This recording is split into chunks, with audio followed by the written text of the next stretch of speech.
میرا نام ہے سعدیہ اور آپ دیکھ رہے ہیں سعدیہ وائس۔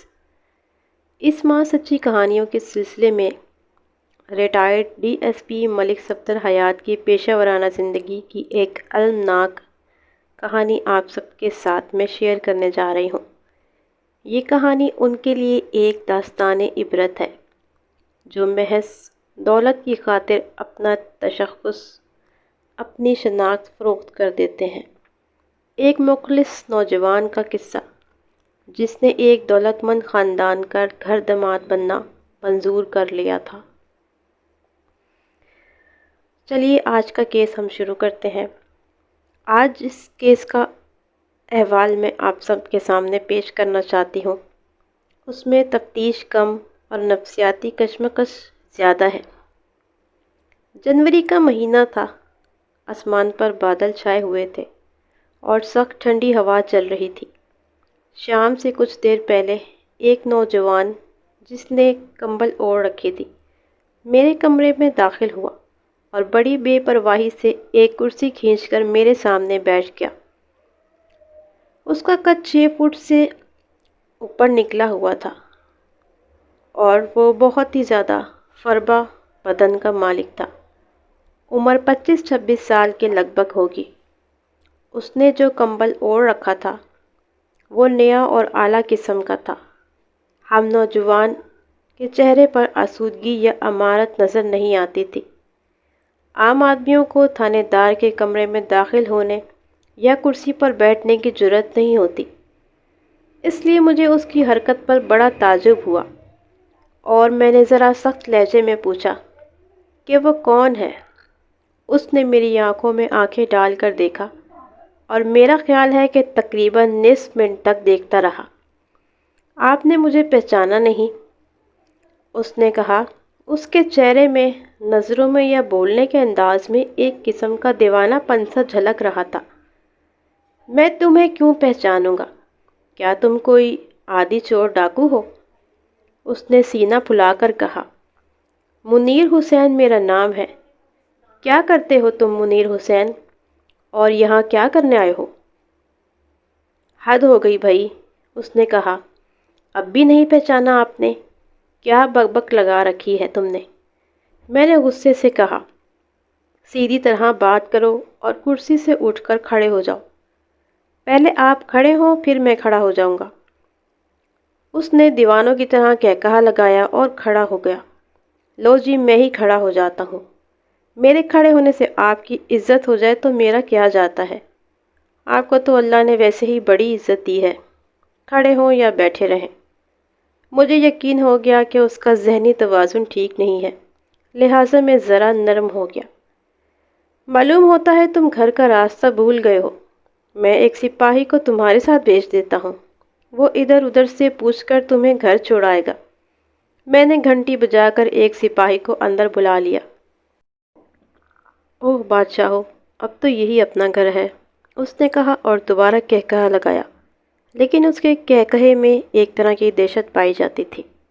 کتنے افسوس کی بات ہے، آپ تھانے دار ہو کر منیر حسین کو نہیں پہچانتے۔ پورے 4 سونے کے تمغے لیے تھے۔ تالیاں بجاتے بجاتے لوگوں کے ہاتھ بھی درد کرنے لگے تھے۔ 4 دفعہ وکٹری اسٹینڈ پر کھڑا ہوا تھا، کوئی مذاق کی بات نہیں ہے۔ 5 سال پرانی بات ہے۔ آپ تھانے دار آدمی ہیں، آپ کو کیا پتہ کھیلوں کا؟ اوہ جناب، کچھ تو بولو، 4 سونے کے تمغے کوئی معمولی بات نہیں ہوتی۔ کیا بجارتے جھاڑ رہے ہو؟ سپاہی نے غصے سے کہا۔ یہ تھانہ ہے، تیری خالہ کا گھر نہیں ہے۔ سپاہی اسے پکڑ کر باہر نکالنے کا ارادہ کر رہا تھا، لیکن میں نے سپاہی کو روک دیا اور منیر کو دوبارہ کرسی پر بیٹھنے کے لیے کہا۔ ساری بات وقت کی ہے جی، اس نے کہا۔ 5 سال پہلے میں وکٹری اسٹینڈ پر کھڑا تھا، آج آپ کے سامنے مجرم کی حیثیت سے بیٹھا ہوں۔ اگر مجھے جیل میں موقع ملا تو اپنی لائف ہسٹری ضرور لکھوں گا اور اس کا عنوان ہوگا وکٹری اسٹینڈ سے پھانسی تک کے تمغے۔ ویسے ایک بات تو بتائیں، اگر کہیں قتل ہو جائے تو آپ قاتل کو کتنے دنوں میں گرفتار کر لیتے ہیں؟ قاتل 1 گھنٹے کے اندر بھی گرفتار ہو جاتا ہے اور بعض اوقات زندگی بھر گرفتار نہیں ہو پاتا۔ جب آپ قاتل کو گرفتار کرتے ہیں تو کیا آپ کو کوئی تمغہ وغیرہ بھی ملتا ہے؟ ملک صاحب، یہ کوئی بہروپیہ ہے، سپاہی نے کہا اور منیر حسین کا کمبل کھینچ کر الگ کر دیا۔ اس کے ساتھ ہی ایک خون آلود خنجر اس کی بکل سے نکل کر فرش پر گر پڑا۔ سپاہی نے پھرتی سے وہ خنجر اٹھا لیا۔ میں سمجھ گیا کہ وہ شخص کوئی واردات کر کے آیا تھا۔ میں نے جلدی سے اٹھ کر اس کی تلاشی لی اور اسے دوبارہ کھڑے ہونے کا حکم دیا۔ کیا تم کسی کو قتل کر کے آئے ہو؟ میں نے اس سے پوچھا اور اس کا گریبان پکڑ لیا۔ ایک نہیں 3، اس نے جواب دیا اور وحشیانہ کہکہا لگایا۔ میں نے چند تھپڑ اس کے منہ پر مارے مگر اس کی کیفیت میں کوئی تبدیلی پیدا نہیں ہوئی۔ ملک جی، کیوں اپنے آپ کو گنہگار کرتے ہو؟ اس کے لہجے میں ایک عجیب سا سکون تھا۔ بکواس نہیں کروائے۔ سپاہی نے چند لاتیں اور ٹھڈے اسے رسید کیے۔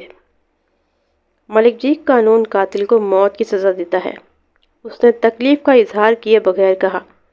قانون میں تھپڑوں، لاتوں اور سزا کا کوئی لاگو نہیں ہے۔ اوئے چپ ہو جاؤ، سپاہی نے اسے ڈانٹا۔ اوئے نہیں ہوتا چپ، منیر حسین نے بے خوفی سے کہا۔ مار لیں جتنا مارنا ہے، قانون میں چپ کی سزا کا بھی کوئی ذکر نہیں ہے ملک جی۔ مجھے بولنے دو، نہیں تو میں پاگل ہو جاؤں گا۔ میں نے سپاہی کو ایک طرف ہٹا دیا اور منیر حسین سے کہا، تسلی سے ساری بات بتاؤ، تم نے کس کو قتل کیا ہے؟ بے صبری تو آپ دکھا رہے ہیں، اس نے کہا۔ میں تو تسلی سے ہی بات کر رہا تھا۔ میں نے 3 آدمیوں کو قتل کیا ہے، اپنی ساس سلطانہ کو، اپنے سسر حیدر علی کو اور اپنے سالے منصور علی کو۔ اگرچہ مجھے اس کی بات پر یقین نہیں آیا، میں نے جائے واردات کا پتہ پوچھا اور اسی وقت تانگا منگوایا۔ ایک ASI اور چند سپاہیوں کو ساتھ لے کر منیر حسین کے ہمراہ اس کی رہائش گاہ پر پہنچ گیا۔ وہ شہر کے نواحی علاقے میں بنا ہوا ایک خوبصورت بنگلہ تھا۔ دروازے کے سامنے 2 نئی کاریں کھڑی تھیں۔ اندر واقعی 3 لاشیں موجود تھیں۔ علی اور منصور علی کی لاش ڈرائنگ روم میں اور بیگم سلطانہ حیدر کی لاش باورچی خانے میں پڑی تھی۔ کیا ان تینوں کو تم نے قتل کیا ہے؟ میں نے منیر حسین سے پوچھا۔ اس نے اسبات میں جواب دیا۔ میں نے اسے ہتھ کڑی لگا کر ایک سپاہی کے حوالے کیا اور ہنگامی معاملے کی طرف متوجہ ہو گیا۔ سب سے پہلے میں نے پورے بنگلے کا اندر اور باہر سے معائنہ کیا۔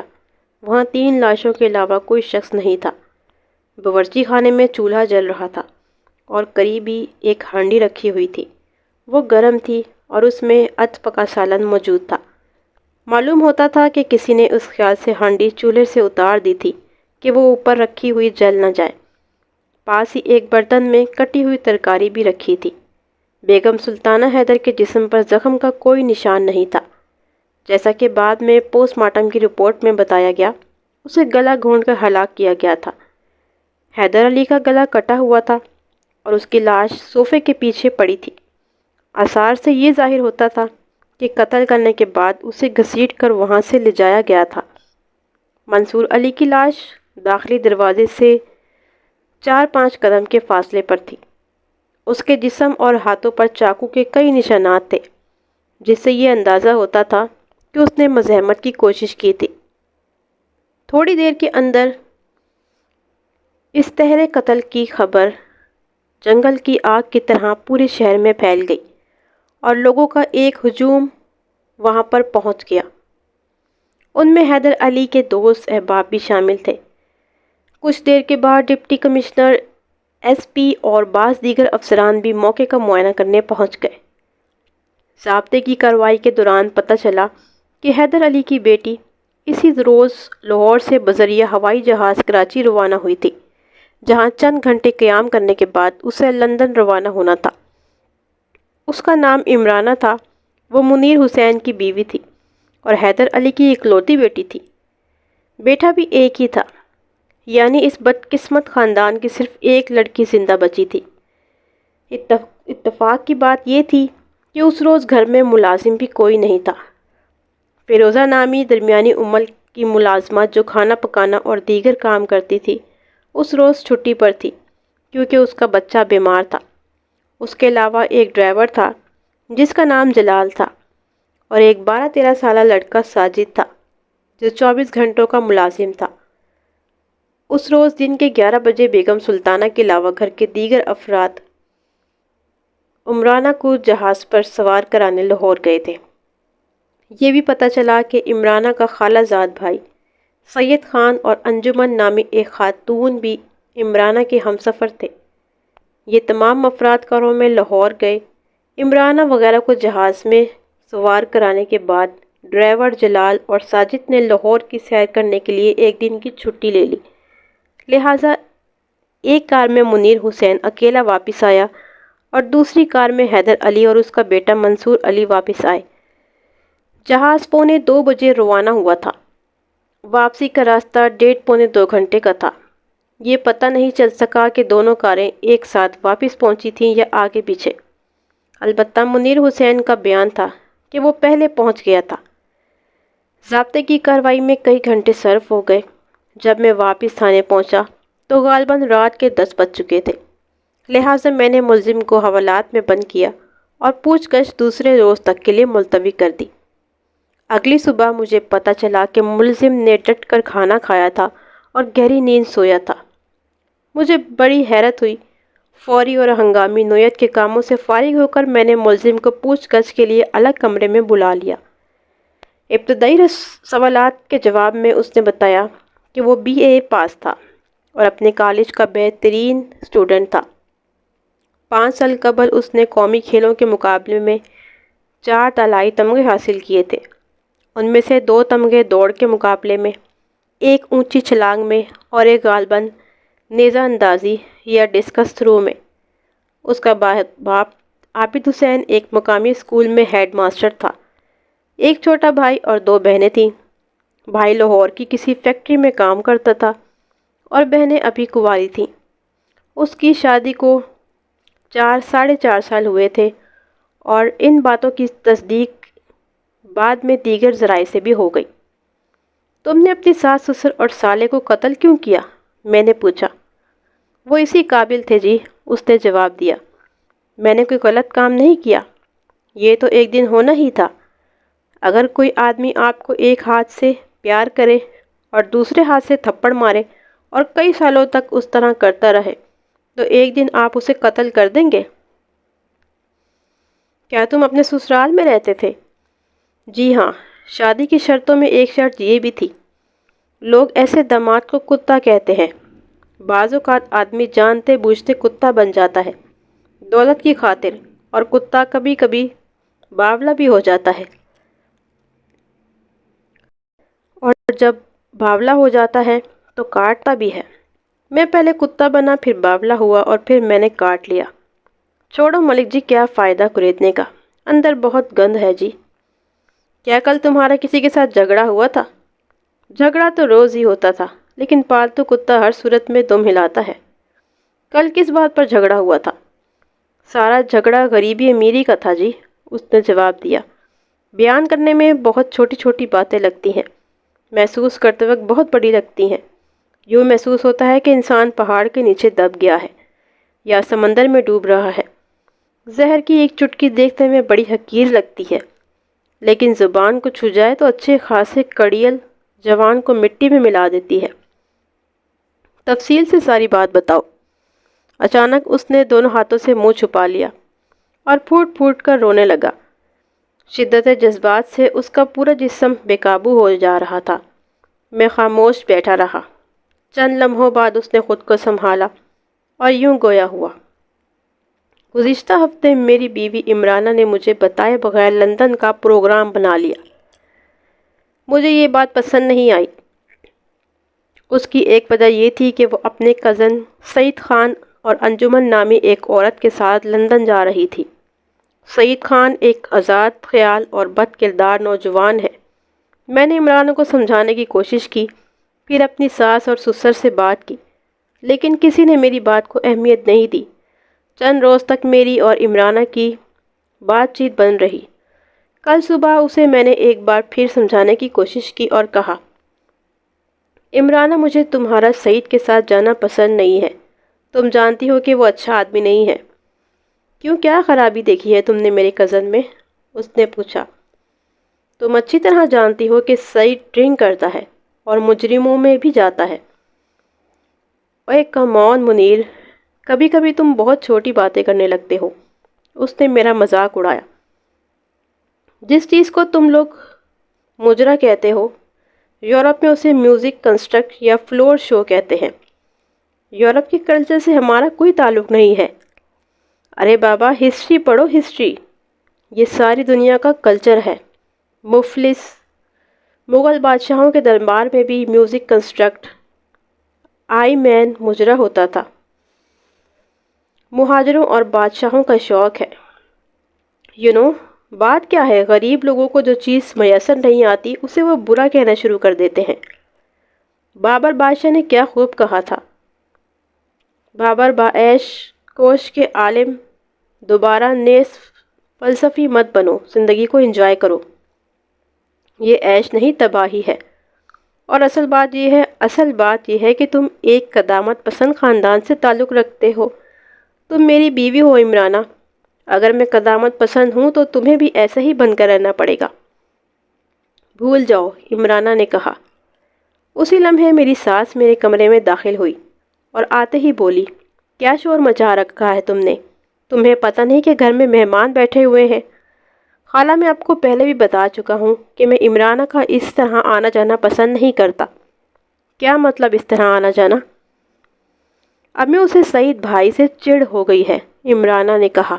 کہتا ہے کہ سعید اچھا آدمی نہیں ہے۔ ارے، میری ساس ہاتھ نچا کر بولی، آج تم میری بہن کے بیٹے کو برا کہہ رہے ہو، کل کو ہمیں بھی برا کہنے لگو گے۔ مقصد کیا ہے تمہارا یہ بات کہنے سے؟ خالہ، آپ کو خود سوچنا چاہیے، ایک نامحرم کے ساتھ اتنا لمبا سفر کرنا مناسب نہیں ہے۔ تو تم چلے جاؤ، میری ساس نے غصے سے کہا۔ 2 آدمیوں کے آنے جانے کا کرایہ اور وہاں رہائش کے اخراجات کا انتظام کر لو۔ یہی بات میری سب سے بڑی کمزوری تھی، میں اتنی بڑی رقم کا انتظام نہیں کر سکتا تھا۔ بیوی کو شوہر کے حالات کے مطابق زندگی گزارنا چاہیے، میں نے کمزور پڑتے ہوئے کہا۔ یہ ایک ایسی بات تھی جسے وہ سننا پسند نہیں کرتے تھے، کیونکہ انہیں اپنی دولت پر بڑا گھمنڈ تھا۔ کس کو کس کے حالات کے مطابق زندگی گزارنا چاہیے؟ میرے سسر حیدر علی نے اندر آ کر پوچھا۔ یہ تمہارے داماد کے دماغ میں پھر دھواں بھر گیا ہے، میری ساس نے کہا۔ کہتا ہے کہ عمرانہ کو اس کے ساتھ جھونپڑی میں رہنا چاہیے۔ اور ابو، اس نے مجھ پر الزام بھی لگایا ہے، عمرانہ نے کہا۔ الزام؟ میں نے تو کوئی الزام نہیں لگایا، میں نے حیرانی سے کہا۔ یہ کس نے کہا ہے کہ مجھے ایک نامحرم کے ساتھ طویل سفر نہیں کرنا چاہیے؟ یہ تو اصولی بات ہے، میں نے کہا۔ اصولی بات نہیں، تم نے ہماری نیتوں پر شک کیا ہے، یہ سراسر الزام ہے۔ دیکھو منیر، حیدر علی نے غصیلی نظروں سے میری طرف دیکھا۔ شادی مرد اور عورت کے درمیان خوشگوار زندگی گزارنے کا ایک معاہدہ ہے، یہ کوئی خرید و فروخت نہیں ہے، سمجھے؟ میں آپ کا مطلب نہیں سمجھا جی، میں نے کہا۔ مطلب یہ ہے کہ ہم نے ماسٹر عابد حسین کے بیٹے کو دامادی کا شرف بخشا ہے، اپنی بیٹی اس کے ہاتھ فروخت نہیں کی۔ وہ تو ٹھیک ہے جی، لیکن شوہر کا بیوی پر کچھ تو حق ہوتا ہے۔ حق کی بات کرنے سے پہلے کبھی یہ بھی سوچنا چاہیے کہ تمہارے پاس ایسا کیا ہے، تم کیا کرتے ہو، کیا کماتے ہو؟ حیدر علی نے کہا۔ خدا کا شکر ادا کرو کہ عمرانہ کی وجہ سے تمہاری عزت بنی ہوئی ہے، میری ساس نے لقمہ دیا۔ گھر بیٹھے عیش کر رہے ہو، کیا نہیں دیا ہم نے تمہیں؟ مجھے پتا تھا کہ اب وہ ان مہربانیوں اور نوازشوں کا ذکر کرنا شروع کر دے گی جو انہوں نے مجھ پر اور میرے خاندان پر کی تھی، لہٰذا مجھے سر جھکانا پڑا۔ جی آپ ٹھیک کہتی ہیں، میں نے کہا۔ میں تو صرف یہ کہنا چاہ رہا تھا کہ عمرانہ کے جانے کی وجہ سے میں کچھ تنہائی وغیرہ۔ ہاں یاد آیا، حیدر علی نے میری بات کاٹی۔ ماسٹر عابد حسین، میرا مطلب ہے کہ تمہارے باپ نے 1 سال پہلے کچھ رقم مجھ سے قرض لی تھی۔ جی جی مجھے یاد ہے، میں نے جلدی سے کہا۔ ابا جی کہہ رہے تھے کہ آج کل ان کا ہاتھ ذرا تنگ ہے۔ خیر ہے، حیدر علی نے بے پرواہی سے مظاہرہ کیا۔ اگر ہاتھ زیادہ تنگ ہو تو اور پیسے لے لینا۔ مجھے معلوم تھا کہ اس نے فراغ دلی کا مظاہرہ نہیں کیا تھا، بلکہ مجھے میری حیثیت کا احساس دلایا تھا۔ اس قسم کی باتیں سن کر میرا سر ہمیشہ ندامت سے جھک جاتا تھا۔ حیدر علی کمرے سے نکل گیا تو میری ساس بولی، چلو اب عمرانہ سے معافی مانگ لو، خواہ مخواہ بیچاری کا موڈ خراب کر دیا، اتنے لمبے سفر پر جا رہی ہے، اسے خوشی خوشی رخصت کرو۔ میں نے دیکھا عمرانہ منہ پھلائے کھڑی تھی، مجھے مجبوراً اس سے معافی مانگنا پڑی۔ اسی لمحے مجھے ایک اور جھٹکا لگا۔ سعید خان کمرے میں داخل ہوا اور منہ ٹیڑھا کر کے بولا، ایک بوڑھی عورت برآمدے میں بیٹھی ہے، شٹل کاک برقع پہن رکھا ہے۔ میں اس کی بات سمجھا نہیں۔ اے ہے وہ منیر کی ماں ہوگی، میری ساس نے کہا، ٹھہرو میں دیکھتی ہوں۔ میں جلدی سے برآمدے میں پہنچا تو میری امی سیڑھیوں میں بیٹھی تھی اور چھوٹا بھائی واجد غصے کے عالم میں باہر ٹہل رہا تھا۔ اس ذلت سے تو موت بہتر ہے، اس نے مجھے دیکھتے ہی کہا۔ ہم 1 گھنٹے سے یہاں بیٹھے ہیں، اندر بلانا تو دور کی بات، کوئی پہچاننے کو تیار نہیں ہے۔ اور آپ کو پتہ ہے؟ اوہ مجھے بالکل پتہ نہیں چلا، میں نے معذرتی لہجے میں کہا۔ امی آئے، اندر آ جائیں۔ ٹھہریں، میری ساس نے آ کر کہا، میں یہیں پر موڑا منگواتی ہوں، اندر کچھ مہمان بیٹھے ہیں۔ کوئی بات نہیں، امی دوسرے کمرے میں بیٹھ جائیں گی، میں نے کہا۔ میری ساس نے میری بات سنی انسنی کر دی اور ساجد کو آواز دے کر موڑا لانے کے لیے کہا۔ آپ یہیں ٹھہریں، اس نے امی سے کہا، میں ابھی آتی ہوں۔ آپ کو پتہ ہے اس شخص نے امی کے ساتھ کیا مذاق کیا ہے؟ واجد نے غصے سے کہا۔ کیوں، کیا ہوا؟ میں نے پوچھا۔ کون تھا؟ رہنے دو بیٹا، امی نے کہا، وہ سمجھا نہیں ہوگا۔ کیا نام ہے اس کا؟ سعید خان، واجد نے کہا۔ امی کو دیکھ کر کہنے لگا، مائی معاف کرو، خدا کی قسم بھائی جان آپ کا خیال آ گیا، ورنہ… میں نے اسے زیادہ بولنے سے منع کر دیا کیونکہ ہم لوگ ان کی مہربانیوں تلے دبے ہوئے تھے۔ امی نے میری ساس سے قرضہ لیا ہوا تھا، وہ وقتاً فوقتاً انہیں اپنے پرانے کپڑے بھی دیتی رہتی تھی۔ واجد نے الگ قرض لیا ہوا تھا، ان لوگوں نے عجیب طریقے سے ہمیں اپنی مہربانیوں میں جکڑا ہوا تھا۔ یہ ہماری غلطی تھی کہ ہم ضرورت مند تھے اور ان کے اس پھندے کو خلوص سمجھتے رہے۔ ملک جی، جیسا کہ میں نے کہا، بیان کرتے وقت یہ باتیں بہت بے حقیقت معلوم ہوتی ہیں، لیکن جس انسان کو روزانہ یہ باتیں سننا پڑے اس کی زندگی عذاب بن جاتی ہے۔ میرا کوئی عزیز یا رشتہ دار مجھ سے ملنے نہیں آتا تھا کیونکہ ہر ایک میرے سسرال والوں کو خود پسندی اور تکبر کا زہر چکھ چکا تھا۔ سب سے زیادہ تکلیف دہ وہ بات تھی کہ میرے سسرال والوں کو اپنی کوئی غلطی محسوس نہیں ہوتی تھی، وہ اپنے ہر فعل کا جواز نکال لیتے تھے اور بالآخر مجھے ہی شرمندہ ہونا پڑتا تھا۔ میں نے بڑے سکون سے ان کی باتیں سنی اور بعض باتیں نوٹ کر لیں۔ جب وہ خاموش ہوا تو میں نے پوچھا، تمہاری والدہ کتنی دیر وہاں ٹھہری تھی؟ 15-20 منٹ، اس نے جواب دیا۔ وہ عمرانہ سے ملنے آئی تھی اور اسے سفر کی سلامتی کی دعا دے کر چلی گئی۔ تم نے بتایا ہے کہ تمہارا بھائی واجد لاہور میں کام کرتا ہے، کیا وہ یہیں پر ہے یا واپس چلا گیا ہے؟ وہ تو کل ہی واپس چلا گیا تھا، میں نے اپنی ڈائری پر نظر ڈالتے ہوئے کہا۔ تم نے بتایا تھا کہ تم لوگ 11 بجے لاہور کے لیے روانہ ہوئے، عمرانہ کو الوداع کیا اور 2 بجے روانہ ہوئے۔ تم اپنی کار میں اکیلے تھے اور تمہارا کہنا ہے کہ تم پہلے یہاں پہنچ گئے تھے۔ اس کے بعد کیا ہوا؟ وہ بولا، گھر پہنچا تو ساس نے مجھے تانے وغیرہ دینا شروع کر دیے۔ میں برداشت نہیں کر سکا اور میں نے اسے قتل کر دیا۔ تھوڑی دیر کے بعد میرے سسر گھر پہنچے تو میں نے انہیں بھی قتل کر دیا، پھر منصور کو بھی قتل کر دیا۔ کیسے قتل کیا؟ میں نے پوچھا۔ خنجر سے، تینوں کو؟ ساس کو تو میں نے ویسے ہی مار دیا تھا۔ ویسے کیسے؟ 2 جھٹکے ادھر دیے، 2 جھٹکے ادھر دیے، بس مر گئی، شاید دہشت سے ہی مر گئی تھی۔ تفصیل سے ساری بات۔ اور کیا تفصیل بتاؤں جی؟ اس وقت مجھے اپنا بھی ہوش نہیں تھا، جنون چڑھا ہوا تھا۔ اب کیا فائدہ دہرانے کا؟ آپ لاشیں دیکھ چکے ہیں، قاتل آپ کے سامنے بیٹھا ہے، بات ختم کریں جی۔ میں نے اسے حوالات میں بند کر دیا اور دیگر متعلقہ لوگوں کو لینے کے لیے روانہ کر دیا۔ اس دوران میں عمرانہ کے رشتہ داروں نے اسے بتایا اور اطلاع دینے کی کوشش کی، مگر کراچی میں اس سے رابطہ نہ ہو سکا۔ وہ بذریعہ ہوائی جہاز لندن روانہ ہو چکی تھی۔ ہم نے اس کے آنے سے پہلے وہاں پہرہ لگا دیا تھا۔ ڈرائیور جلال اور عمر ملازم کے بارے میں پتہ چلا کہ وہ ابھی لاہور میں ہی تھے۔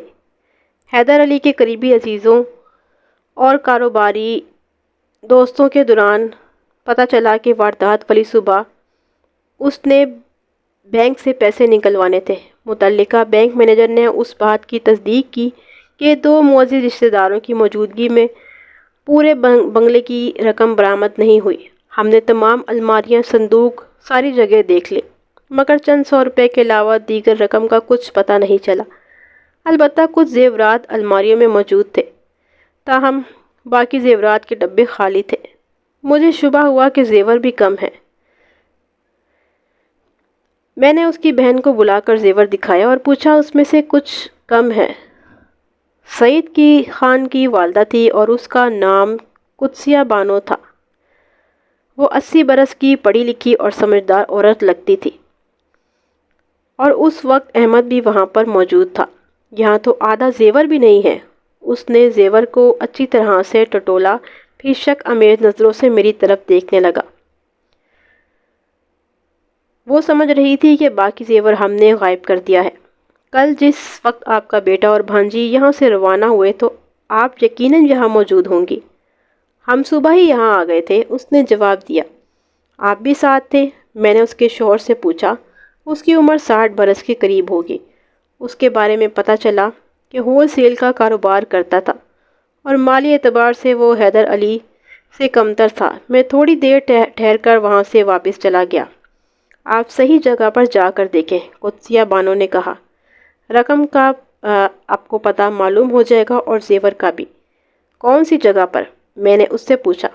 لو، یہ بھی ہم سے پوچھ رہے ہو؟ قدسیہ بانو نے ہاتھ نچا کر کہا۔ جس نے قتل کیا ہے وہی زیور بھی لے کر گیا ہوگا۔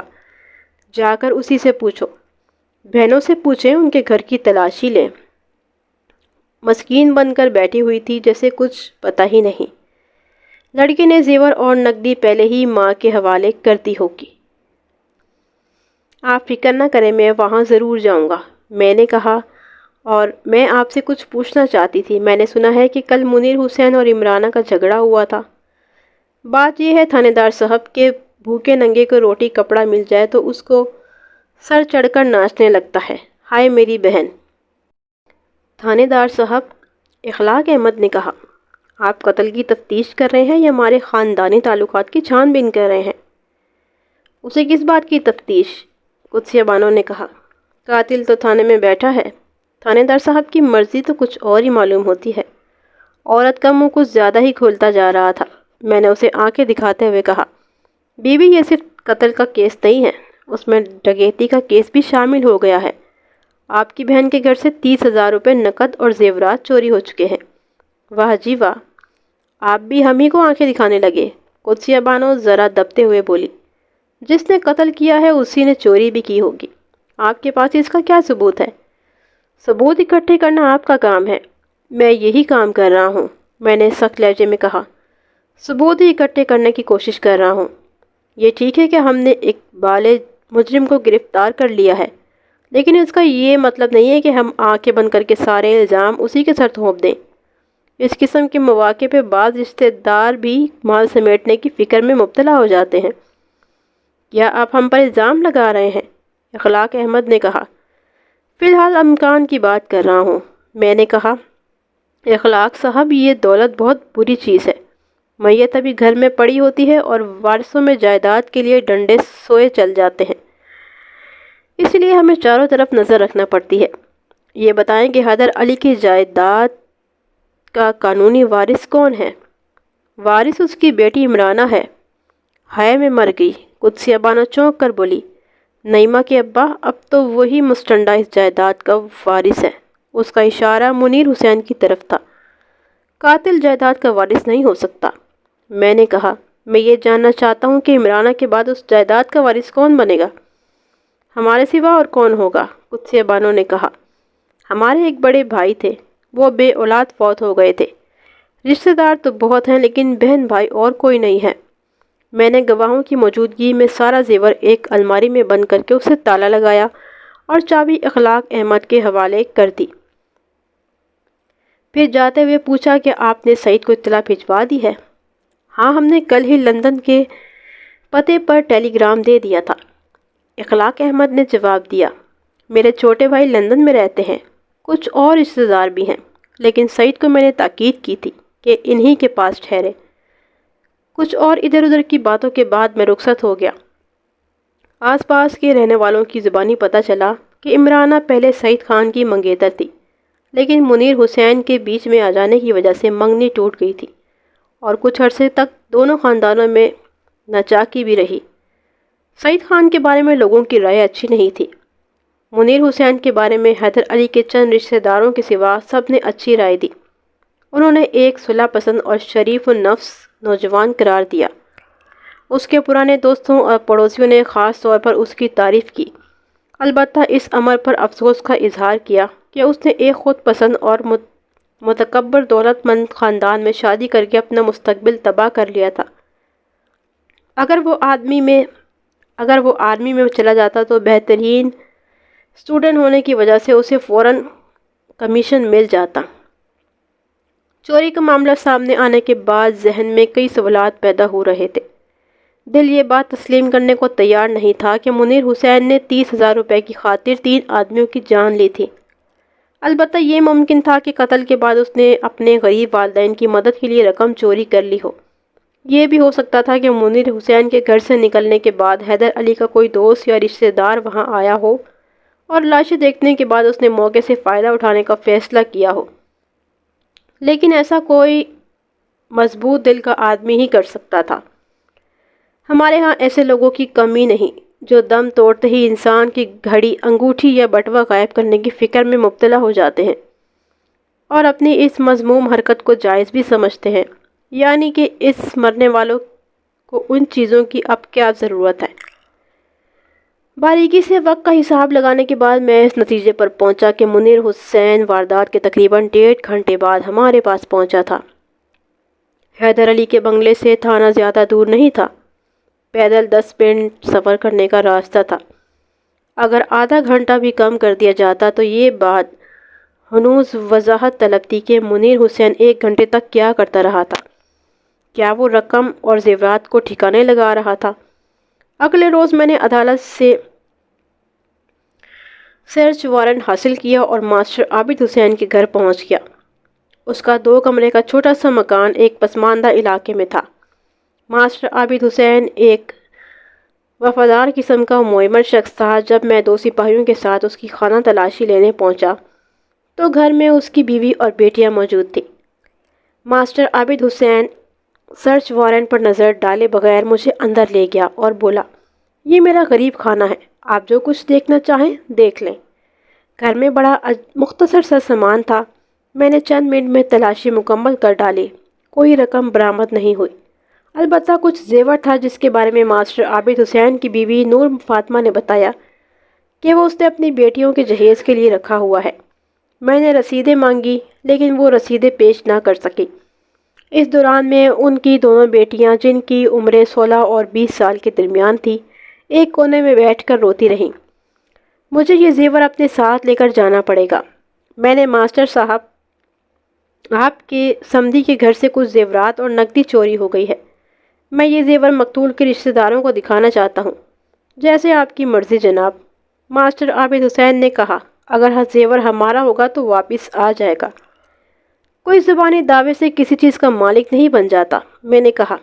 ہم بغیر ثبوت کے بات نہیں مانتے۔ آپ رسیدیں تلاش کر کے رکھیں، میں بعد میں دیکھ لیتا ہوں۔ جب تک یہ زیور بطور امانت میرے پاس رہے گا۔ کوئی بات نہیں جی، ماسٹر عابد حسین نے کہا۔ پھر وہ خود کلامی کے انداز میں بولا، جو مصیبت سر پر پڑی ہے وہ تو بھگتنا ہی پڑے گی، لیکن منیر ایسا لڑکا نہیں تھا۔ اگر میں واجد کے بارے میں کوئی ایسی بات سنتا تو اتنا صدمہ نہ ہوتا۔ میں نے اسے وضاحت کرنے کے لیے کہا۔ اس نے بتایا کہ منیر حسین اس کا پہلا بچہ تھا اور اس زمانے میں اس کے مالی حالات بھی اچھے تھے، اس لیے اس نے منیر کی تعلیم اور تربیت پر خصوصی توجہ دی تھی۔ وہ ایک ذہین، با اخلاق اور نیک لڑکا تھا۔ اسے امید تھی کہ وہ نہ صرف اس کا بلکہ پورے ملک کا نام روشن کرے گا، لیکن BA کے فوراً بعد اس نے اچانک ایک دولت مند خاندان کی لڑکی سے شادی کر کے سب کی امیدوں پر پانی پھیر دیا۔ جب واجد کی تعلیم کا وقت آیا تو وہ اس وقت میں کثرت اولاد کی وجہ سے مالی پریشانیوں میں گرفتار تھا۔ ماسٹر عابد حسین بات جاری رکھتے ہوئے بولا، گھریلو ضروریات پوری کرنے کے لیے میں نے ٹیوشنیں پڑھانا شروع کر دی۔ صبح گھر سے نکلتا اور شام کو واپس آتا۔ نتیجہ یہ نکلا کہ چھوٹا بیٹا آوارہ ہو گیا، میٹرک سے آگے نہیں پڑھ سکا۔ سارا قسمت کا چکر ہے۔ اب بڑا بیٹا بھی ہاتھ سے گیا۔ کیا آپ یہ سمجھتے ہیں کہ قتل اسی نے کیا ہوگا؟ میں نے پوچھا۔ سچ پوچھے تو مجھے ابھی تک یقین نہیں ہے۔ میں نے بڑی محنت سے اس کی تربیت کی تھی۔ وہ دوسروں کی خاطر جان تو دے سکتا تھا، لیکن کسی کی جان لے نہیں سکتا۔ لیکن اگر اس نے اقبال جرم کر لیا ہے تو میں کیا کہہ سکتا ہوں؟ میں تو ندامت کے باعث کئی دن سے گھر سے باہر نہیں نکلا۔ میں نے نور فاطمہ سے مخاطب ہو کر کہا، میں نے سنا ہے کہ واردات والی صبح آپ اپنی بہو سے ملنے گئی تھی، تو اس موقع پر سعید نے آپ کے ساتھ بدتمیزی کی تھی اور واجد اس کے ساتھ الجھ پڑا تھا۔ بس جی، واجد ذرا تیز طبیعت کا مالک ہے، بڑی جلدی غصے میں آ جاتا ہے۔ میں نے اسے منع بھی کیا تھا، لیکن وہ خوامخواہ منصور کے ساتھ الجھنے لگا۔ آپ کا مطلب ہے کہ اس کا منصور کے ساتھ جھگڑا ہوا تھا؟ جی ہاں، وہ منصور ہی تھا۔ پھر اختلاف ہو گیا تھا؟ منیر نے کہا تھا کہ واجد کا جھگڑا سعید سے ہوا تھا۔ سعید کی ماں کے مطابق جھگڑا منیر اور سعید کے درمیان ہوا تھا، اور یہ عورت کہہ رہی تھی کہ جھگڑا واجد اور منصور کے مابین ہوا تھا۔ کیا واردات والے روز منیر یہاں آیا تھا؟ اس نے پوچھا۔ جی ہاں، لاہور سے واپسی پر چند منٹ کے لیے یہاں رکا تھا۔ نور فاطمہ نے کہا۔ بچوں کے لیے کچھ پھل لایا تھا؟ میں نے زیور کی فہرست تیار کر کے اس پر ماسٹر عابد حسین کے دستخط کرائے اور وہاں سے رخصت ہو گیا۔ اس وقت تک مجھے واجد کا بیان لینے کا خیال نہیں آیا تھا، کیونکہ میرے علم میں یہی تھا کہ وہ صبح ہی لاہور چلا گیا تھا۔ اس کے علاوہ میری زیادہ توجہ مفروخہ زیورات اور نقدی کی طرف تھی۔ اس روز میں منیر کے تقریباً 1.5 درجن دوستوں اور رشتہ داروں سے ملا اور مسروقہ مال کے بارے میں دریافت کیا۔ شام کے وقت ایک معمر بزار نے مجھے ایک گھڑی دکھائی اور کہا کہ وہ گھڑی واجد حسین نے اس کے پاس گروی رکھی تھی۔ میں نے اس گھڑی کو الٹ پلٹ کر دیکھا۔ وہ خاصی قیمتی گھڑی تھی اور اس کا کیس مجھے سونے کا معلوم ہوا۔ بعد میں ایک سونار نے اس بات کی تصدیق کر دی کہ اس کا کیس واقعی سونے کا تھا۔ اس کا اسٹریپ ٹوٹا ہوا تھا۔ میرے استفسار پر بزار نے بتایا کہ واجد 3 روز پہلے تقریباً 5 بجے وہ گھڑی اس کے پاس لایا تھا اور 50 روپے ادھار لے گیا تھا۔ میں نے حساب لگایا کہ وہ واردات والا دن تھا۔ گویا منیر حسین کا یہ بیان غلط تھا کہ واجد واردات والے روز صبح ہی لاہور چلا گیا تھا۔ میں سیدھا اخلاق احمد کے گھر پہنچا اور اس کی بیوی کو پہلے زیور اور پھر گھڑی دکھائی۔ زیور کے بارے میں اس نے کہا کہ وہ اس کی بہن کا زیور نہیں تھا، لیکن گھڑی دیکھ کر وہ اچھل پڑی۔ یہ تو منصور کی گھڑی ہے۔ اس نے کہا، یہ آپ کو کہاں سے ملی؟ اخلاق احمد اور کئی اور لوگوں نے بھی اس بات کی تصدیق کی کہ وہ گھڑی منصور کی تھی۔ میں دوبارہ ماسٹر عابد حسین کے گھر پہنچا اور پوچھا کہ واردات والے روز واجد کتنے بجے لاہور کے لیے روانہ ہوا تھا؟ اس نے کہا کہ وہ شام کے وقت گھر آیا تھا اور اس وقت واجد جا چکا تھا۔ نور فاطمہ نے میرے سوال کے جواب میں کہا کہ وہ تقریباً 4 بجے گھر سے نکلا تھا۔ وہ آپ کو کیا بتا کر نکلا تھا؟ میں نے پوچھا۔ اسے کچھ پیسوں کی ضرورت تھی، نور فاطمہ نے جواب دیا۔ اس نے یہ کہا تھا کہ وہ پہلے بھائی کے پاس جائے گا اور اس سے کچھ پیسے لے کر لاہور چلا جائے گا۔ میرے کانوں میں خطرے کی گھنٹی بجنے لگی۔ یعنی آپ کا مطلب ہے کہ وہ یہاں سے سیدھا جگلے پر گیا تھا؟ جی ہاں، لیکن اس کے جانے کے تھوڑی دیر بعد منیر یہاں پہنچ گیا۔ میں نے اسے بتایا کہ واجد اس سے ملنے بنگلے پر گیا ہے۔ اس پر اس نے پھل وغیرہ یہاں چھوڑا اور گاڑی میں بیٹھ کر چلا گیا۔ بات کسی حد تک واضح ہوتی جا رہی تھی۔ اس کا مطلب یہ تھا کہ قتل کی واردات منیر حسین نے نہیں، واجد نے کی تھی۔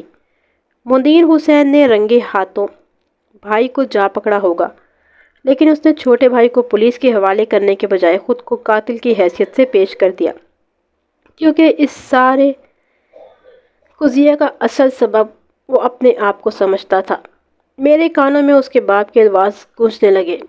وہ دوسروں کی خاطر جان تو دے سکتا ہے، لیکن کسی کی جان لے نہیں سکتا۔ اگلے روز میں نے ایس پی کی اجازت سے ایک پولیس پارٹی کو واجد کی گرفتاری کے لیے لاہور روانہ کر دیا۔ انہیں یہ بھی تائید کر دی کہ وہ واجد حسین کے 3 دن کے اخراجات کی چھان بین بھی ضرور کریں۔ پھر میں نے منیر حسین کو حوالات سے بلا لیا اور ڈانٹ کر کہا، تم نے جھوٹ کیوں بولا؟ جی میں سمجھا نہیں۔ بڑی جلدی سمجھ جاؤ گے بچوں۔ اس گھڑی کو پہچانتے ہو؟ میں نے اسے منصور کی گھڑی نکال کر دکھائی۔ یہ منصور کی گھڑی معلوم ہوتی ہے۔ یہ اسی کی گھڑی ہے بچوں۔ یہ مجھے رحیم بخش نے بازار نے دی ہے۔ رحیم بخش بازار نے؟ اس کے پاس یہ گھڑی کیسے پہنچ گئی؟ جس روز منصور تمہارے ساتھ لاہور گیا تھا، کیا یہ گھڑی اس وقت اس کے ہاتھ پر بندھی ہوئی تھی؟ جی ہاں، میرا خیال ہے کہ میں نے اس کے ہاتھ پر یہ گھڑی دیکھی تھی۔ اور جانتے ہو یہ گھڑی رحیم بخش بازار کے پاس کس طرح پہنچی؟ جی نہیں۔ تمہارے چھوٹے بھائی واجد حسین نے واردات والے روز شام کے 5 بجے 50 روپے کے لیے یہ گھڑی رحیم بخش کے پاس گروی رکھوائی تھی۔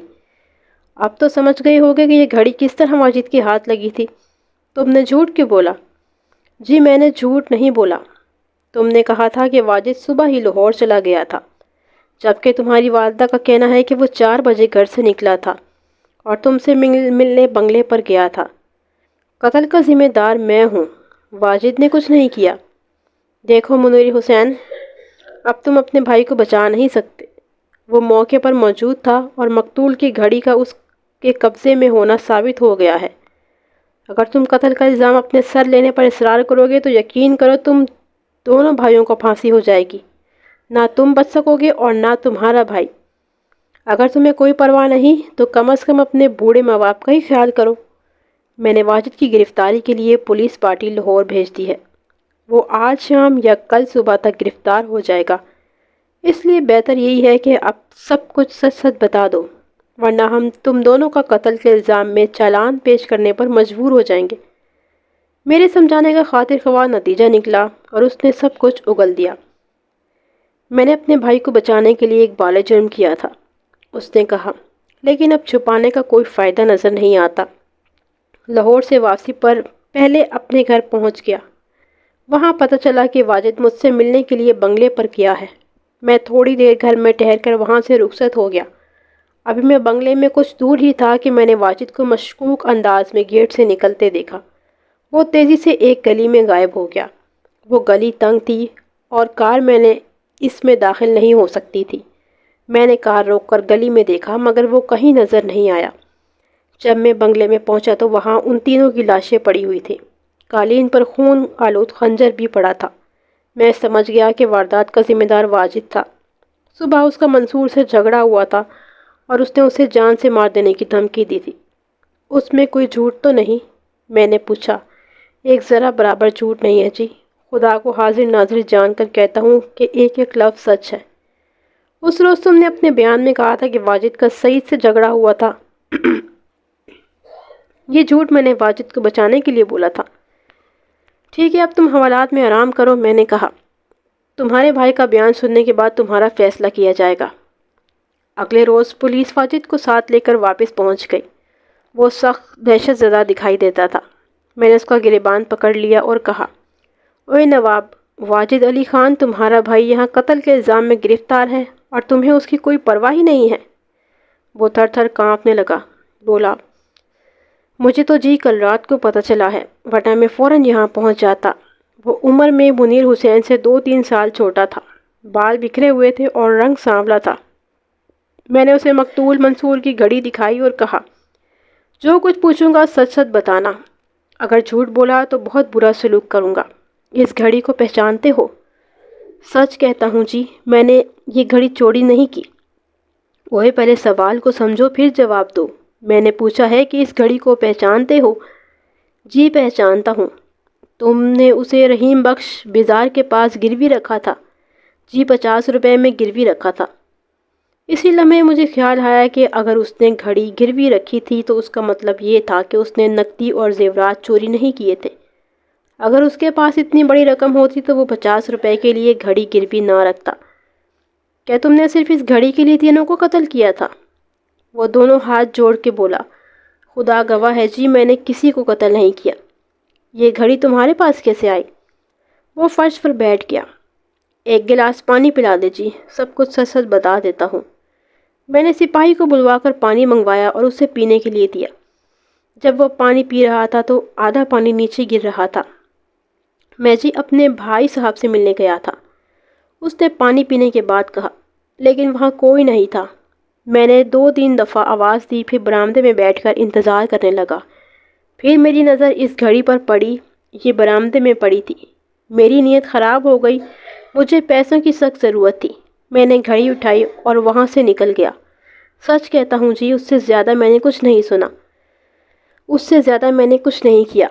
میں نے سوچا تھا کہ میں گھڑی چرا کر بھائی صاحب کو دے دوں گا، جو ASI پولیس پارٹی کو لے کر لاہور گیا تھا۔ میں اسے الگ لے گیا اور پوچھا، اس لڑکے کے بارے میں کیا خبر لائے ہو؟ اس نے گزشتہ چند روز کے لیے اندر کوئی بڑی خریداری تو نہیں کی؟ نہیں جناب، اس نے کوئی بڑی خریداری نہیں کی، ASI نے جواب دیا۔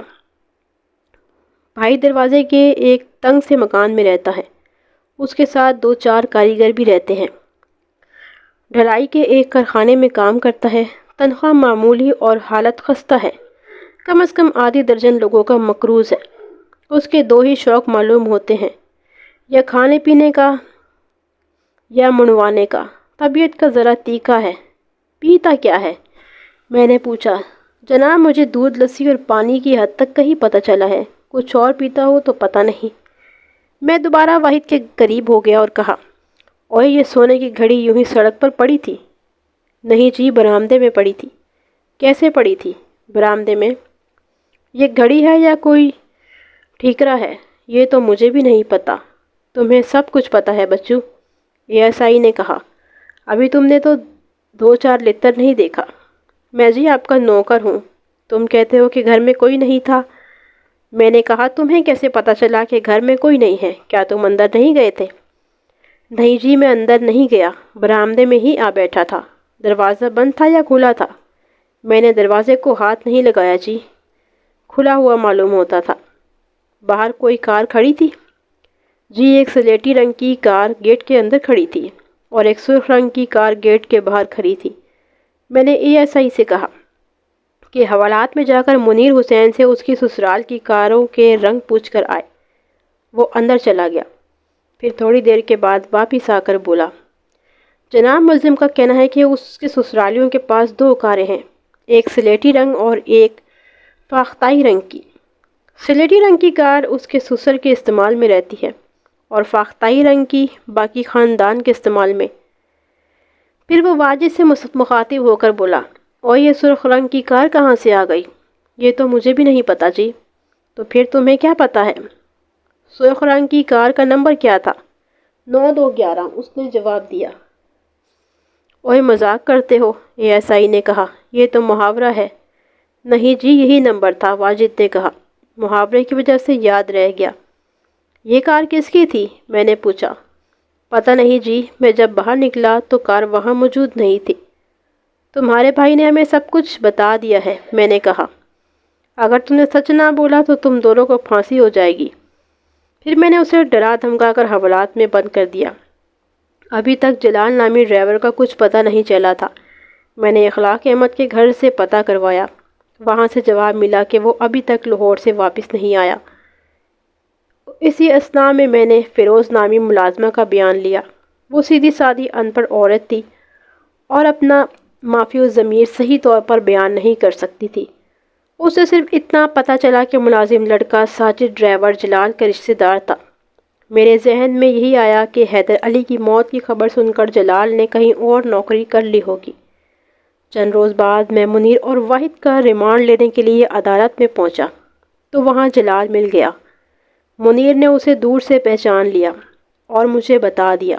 میں نے دونوں ملزموں کو ASI کی تحویل میں دیا اور خود جلال کے قریب چلا گیا۔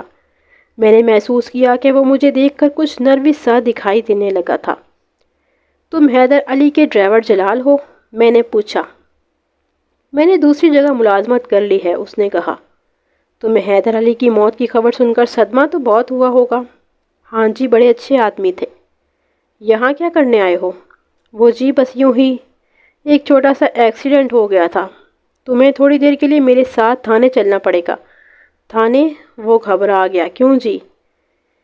حیدر علی وغیرہ کے قتل کے سلسلے میں تمہارا بیان لینا ہے۔ میں ایک غریب آدمی ہوں، وہ منت کرنے لگا۔ تھانے کچہری کے چکر میں پڑ گیا تو نوکری ہاتھ سے نکل جائے گی۔ ویسے آپ جو خدمت کہیں گے کروں گا۔ مجھے اس کا لب و لہجہ کچھ عجیب سا محسوس ہوا۔ اس کی عمر 30-35 سال کے لگ بھگ تھی اور خاصے مضبوط جسم کا مالک تھا۔ تم کیا خدمت کرو گے ہماری؟ میں نے اس کی بات کی گہرائی میں جانے کے لیے کہا۔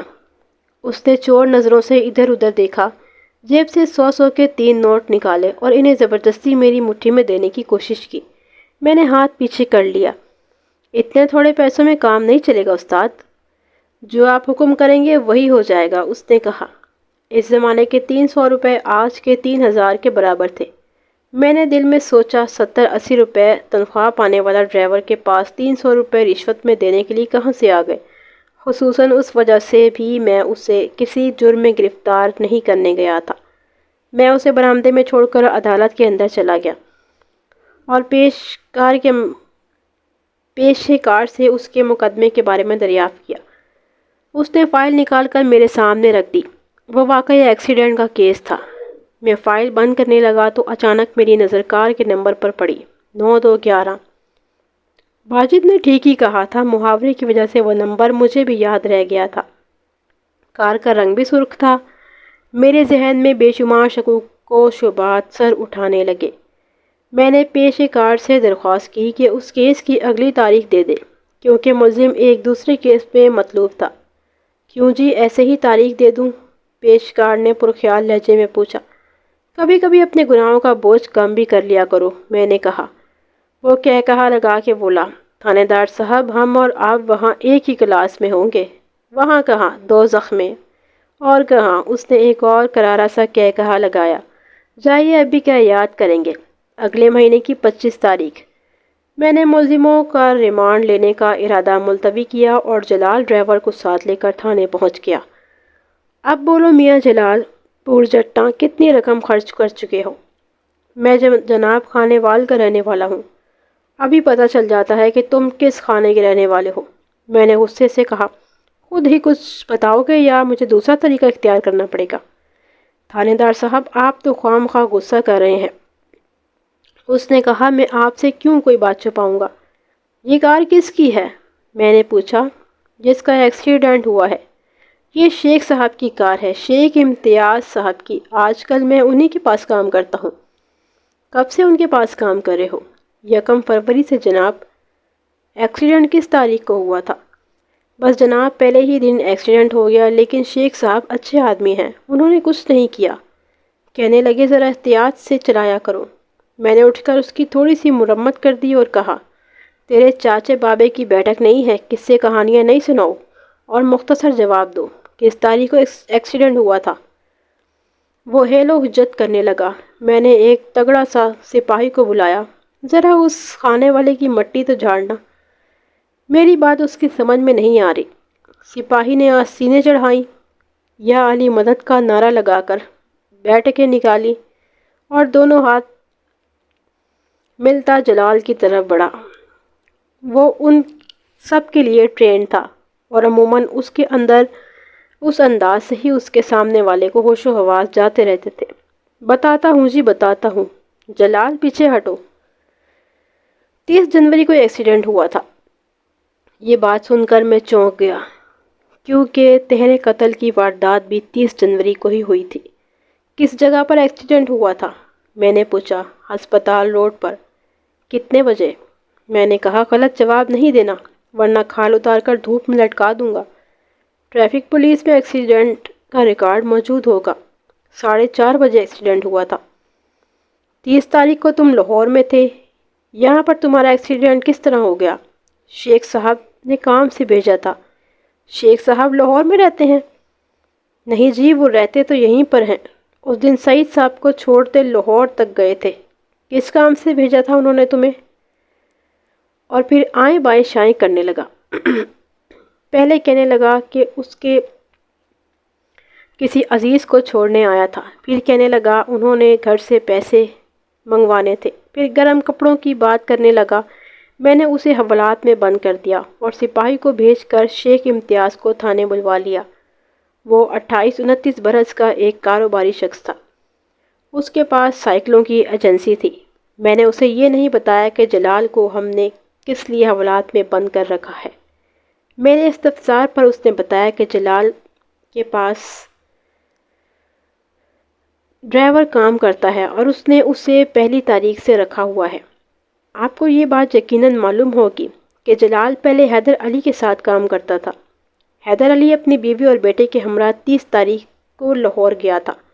کیا جلال 30 تاریخ کے بعد آپ کے پاس ملازمت کرنے کے لیے آیا تھا یا اس نے پہلے بات کر رکھی تھی؟ میری اس کے ساتھ پہلے ہی بات ہو چکی تھی، شیخ امتیاز نے کہا۔ یہ حیدر صاحب کے پاس خوش نہیں تھا، لہٰذا میں نے سعید خان کی سفارش پر اسے ملازم رکھ لیا۔ میں نے سنا ہے کہ 30 تاریخ کو آپ سعید خان کو رخصت کرنے کے لیے لاہور گئے تھے۔ اس روز جلال بھی وہیں پر تھا۔ کیا آپ نے اپنی کار اس کے حوالے کر دی تھی؟ دراصل ہمارا 1-2 روز لاہور میں ٹھہرنے کا پروگرام تھا۔ میری بیوی اور بچے بھی ساتھ تھے۔ ہم نے جاتے ہی ہوٹل میں کمرے بک کروا لیے تھے۔ ہم چونکہ تھکے ہوئے تھے لہٰذا جہاز کی روانگی سے آدھا گھنٹہ پہلے ہی اپنے ہوٹل چلے گئے تھے۔ جلال نے مجھے بتایا کہ کار میں کچھ خرابی ہے، گرم جلدی ہو جاتا ہے، لہٰذا وہ کسی ورک شاپ میں اسے دکھا کر لائے۔ میں نے اسے اجازت دے دی۔ واپس کتنے بجے آیا تھا؟ میں نے پوچھا۔ تقریباً 6-6:30 بجے۔ اس روز موسم اچھا نہیں تھا، سردی بہت تھی اور آسمان پر بادل چھائے ہوئے تھے، اس لیے ہم گھر سے باہر نہیں نکلے۔ جلال آپ کی کار لے کر کہیں اور تو نہیں گیا تھا؟ نہیں جی، وہ صرف ورک شاپ پر ہی گیا تھا۔ شاید آپ کو یاد نہیں رہا آپ نے اسے کسی کام سے یہاں بھیجا تھا۔ ہرگز نہیں، وہ نفی میں سر ہلانے لگا۔ سوال ہی پیدا نہیں ہوتا۔ اگلی بڑی بات میں کیسے بھول سکتا ہوں؟ یہ تو آپ کو یاد ہوگا کہ اس روز جلال نے کار کا ایکسیڈنٹ کیا تھا۔ جی ہاں، معمولی سا ایکسیڈنٹ تھا، بمپر اور فیڈر پر جپ پڑ گئے تھے۔ یہ ایکسیڈنٹ اسی شہر میں ہوا تھا، ہسپتال روڈ پر۔ جی یہ آپ کیا کہہ رہے ہیں؟ اس ایکسیڈنٹ کا چلان ہوا تھا اور کیس عدالت میں پہنچ چکا ہے، آپ جا کر چیک کر سکتے ہیں۔ وہ پریشان دکھائی دینے لگا۔ شیخ صاحب، معاملہ صرف ایکسیڈنٹ کا نہیں ہے، صورتحال سنگین نوعیت کی ہے۔ آپ اس سلسلے میں جو کچھ جانتے ہیں وہ ہمیں پوری تفصیل کے ساتھ بتا دیں، ورنہ مجھے ڈر ہے کہ آپ کسی مصیبت میں گرفتار نہ ہو جائیں۔ میں اس بدمعاش کو ابھی نوکری سے جواب دے دیتا ہوں۔ ابھی ایسا کوئی قدم نہ اٹھائیں، میں نے اسے مشورہ دیا، اور جو بات چیت یہاں ہوئی ہے اسے اپنے تک رکھیں، اپنی بیوی کو بھی نہ بتائیں۔ وہ بڑی پریشانی کے عالم میں وہاں سے رخصت ہو گیا۔ پھر مجھے نوعمر ملازم ساجد کے بارے میں یاد آیا۔ میں نے جلال سے اس کا پتہ پوچھا اور اسے تھانے میں بلا لیا۔ اس کے ساتھ اس کی بوڑھی ماں بھی تھی، بڑی گھبرائی ہوئی تھی۔ میں نے اسے باہر بینچ پر بیٹھنے کے لیے کہا اور لڑکے کو اندر بلا لیا۔ اس نے اندر آتے ہی رونا شروع کر دیا۔ میں نے اسے ڈانٹ کر چپ کرایا اور پوچھا کہ 30 تاریخ کو جلال اسے کہاں کہاں سیر کرانے لے گیا تھا۔ اس نے اٹک اٹک کر جو کچھ بتایا اس کا خلاصہ یہ تھا۔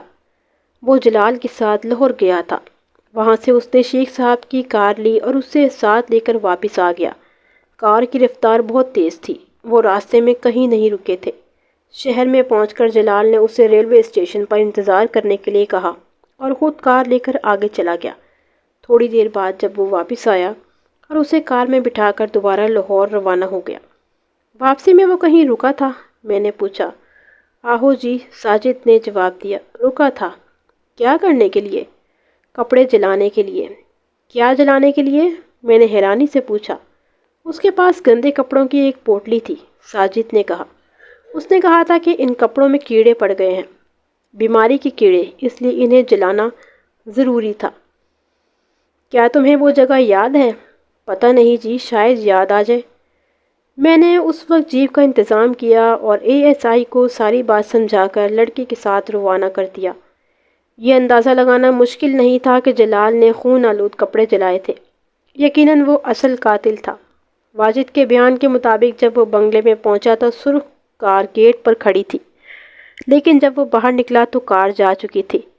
اس کا مطلب یہ تھا کہ واجد وہاں پہنچنے سے تھوڑی دیر پہلے جلال اپنا کام مکمل کر چکا تھا۔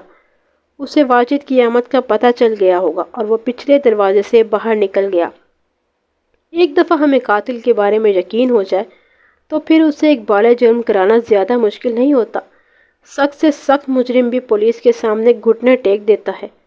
میں نے جلال کو الگ کمرے میں بلا لیا اور 2 پلے ہوئے سپاہی مشق سخن کے لیے اس کے دائیں بائیں کھڑے کر دیے۔ جلال خان، کبھی پنچنگ بیگ دیکھا ہے تم نے؟ میں نے پوچھا۔ جی جی، وہ کیا ہوتا ہے؟ کبھی کسی باکسر کو پریکٹس کرتے نہیں دیکھا تم نے؟ ایک بیگ لٹکا کر اس پر مکے مارتے ہیں۔ دیکھا ہے جی۔ اس نے خوفزدہ نظروں سے دائیں بائیں دیکھا۔ ہمیں سب کچھ پتہ چل چکا ہے۔ شیخ صاحب تھوڑی دیر پہلے یہاں سے گئے ہیں۔ انہوں نے تمہیں کس کام سے یہاں نہیں بھیجا تھا؟ حیدر علی کے ملازم ساجد نے بھی تمہارے خلاف بیان دے دیا ہے۔ وہ ASI کو وہ جگہ دکھانے لے گیا ہے جہاں تم نے خون آلود کپڑے جلائے تھے۔ منیر کے بھائی واجد حسین نے 30 تاریخ کو دن کے 4:15 بجے تمہیں حیدر علی کے بنگلے سے نکلتے دیکھا تھا۔ کم از کم نصف درجن لوگوں نے 92 سے 11 نمبر کی سرخ کار بنگلے کے گیٹ پر کھڑی دیکھی تھی۔ اس کے علاوہ بھی بہت سی باتیں ہمارے علم میں آئی ہیں جو میں تمہارے منہ سے سننا چاہتا ہوں۔ اگر تم نے گھماؤ پھراؤ کرانے کی کوشش کی تو پھر تمہیں پتہ چل جائے گا کہ پنچنگ بیگ کیا ہوتا ہے۔ وہ تھر تھر کانپنے لگا، بولا، میں بالکل بے گناہ ہوں سر جی۔ ساری کارروائی میرے اشارے پر ایک سپاہی شروع ہو گیا۔ جلال اونٹ کی طرح بلبلانے لگا۔ میں نے سپاہی کو روکا اور کہا، میں بکواس نہیں سننا چاہتا، سچ سننا چاہتا ہوں۔ پہلے تو یہ بتاؤ کہ رقم اور زیور کہاں موجود ہیں؟ زیور اور رقم میں خانے وال چھوڑ آیا ہوں۔ پتہ کیا ہے تمہارے گھر کا اور تمہارے باپ کا نام کیا ہے؟ اس نے گھر کا پتہ اور باپ کا نام نوٹ کرایا، پھر بولا، میں بے گناہ ہوں جی۔ سعید صاحب نے یہ سارا کام مجھ سے کروایا ہے۔ قتل کی تفصیل بتاؤ۔ اس نے توہرے قتل کی جو تفصیل بتائی وہ انتہائی لرزہ خیز تھی۔ میں اس کا خلاصہ آپ کو بتا دیتا ہوں۔ سارا منصوبہ سعید خان نے اسے سمجھایا تھا۔ جیسا کہ ہمیں بعد میں پتہ چلا، عمرانہ نے منیر حسین کے ساتھ محض اس کی شہرت کی وجہ سے شادی کی تھی۔ جب اس کے اور منیر حسین کے درمیان اختلافات پیدا ہو گئے تو اس نے سعید سے ملنا جلنا شروع کر دیا، بلکہ یہاں تک کہہ دیا کہ وہ منیر سے طلاق لے کر اس سے شادی کر لے گی۔ لیکن سعید کے دل میں منگنی ٹوٹنے کی رنجش تھی، اس لیے اس نے عمرانہ اور اس کے پورے خاندان سے انتقام لینے کا فیصلہ کیا۔ بعد میں وہ عمرانہ کو بھی ذلیل و خوار کرنا چاہتا تھا۔ ویسے بھی ان تینوں کے مرنے کے بعد ساری جائیداد اور دولت عمرانہ اور اس کے ذریعے سعید کو ملنے والی تھی۔ اس نے ڈرائیور کو ساتھ میں لایا، اسے 50,000 روپے اور وہ تمام دولت اور زیور جو اس کے ہاتھ لگ سکیں دینے کا وعدہ کیا تھا۔ سعید کا خیال تھا کہ جلال کی طرف کسی کا خیال بھی نہیں جائے گا، قتل کا شبہ منیر پر ہوگا۔ اس نے یہ بھی کہا تھا کہ رات میں وہ زیور کسی طرح منیر کے گھر میں چھپا دے، لیکن لالچ میں جلال نے اس بات کو زیادہ اہمیت نہ دی۔ وہ اسے سارا منصوبہ سمجھا کر لندن خود روانہ ہو گیا۔ جلال تقریباً 4:30 بجے بنگلے پر پہنچا۔ گھر میں اس وقت بیگم سلطانہ کے علاوہ کوئی نہیں تھا۔ وہ باورچی خانے میں کھانا پکا رہی تھی۔ جلال سیدھا باورچی خانے میں پہنچا اور جاتے ہی دونوں ہاتھوں سے اپنی مالکن کا گلا دبوچ لیا اور اس وقت چھوڑا جب اس کی روح پرواز کر گئی۔ پھر وہ ڈرائنگ روم میں چھپ کر حیدر علی اور منصور کی واپسی کا انتظار کرنے لگا۔ پہلے حیدر علی اندر آیا۔ جلال نے عقب سے اسے دبوچا اور اس کے گلے پر خنجر چلا دیا۔ پھر وہ اسے گھسیٹ کر صوفے کے پیچھے لے گیا۔ منصور کار بند کر کے اندر آیا تو اس نے جلال کے کپڑوں پر خون کے چھینٹے اور ہاتھ میں خون آلود خنجر دیکھ لیا۔ اس نے بھاگنے کی کوشش کی لیکن جلال نے اسے برآمدے میں جا لیا۔ معلوم ہوتا ہے کہ اس کشمکش کے دوران خنجر کا ایک وار گھڑی کے اسٹریپ پر پڑا اور گھڑی برآمدے میں گر گئی۔ جلال چونکہ منصور کے مقابلے میں خاصا طاقتور تھا، اس لیے وہ اسے گھسیٹ کر اندر لے گیا اور خنجر کے پے در پہ وار کر کے اسے ہلاک کر دیا۔ بعد میں اس نے خنجر وہیں پھینکا، لباس تبدیل کیا اور نقدی اور زیورات نکالنے لگا۔ یہ وہ لمحہ تھا جب اس کے کانوں میں واجد کی آواز آئی۔ اس نے جو ہاتھ لگا تھا اسے غنیمت جانا اور پچھلے دروازے سے فرار ہو گیا۔ اسی روز شام کے وقت سعید خان اور عمرانہ لندن سے واپس پہنچ گئے۔ مجھے جب ان کی آمد کی اطلاع ملی تو فوراً ان کے گھر پہنچ گیا۔ عمرانہ سارے راستے روتی ہوئی آئی تھی اور کسی سے ملنے جلنے اور بات کرنے کے قابل نہیں تھی۔ اندر ایک ڈاکٹر اس کا معائنہ کر رہا تھا۔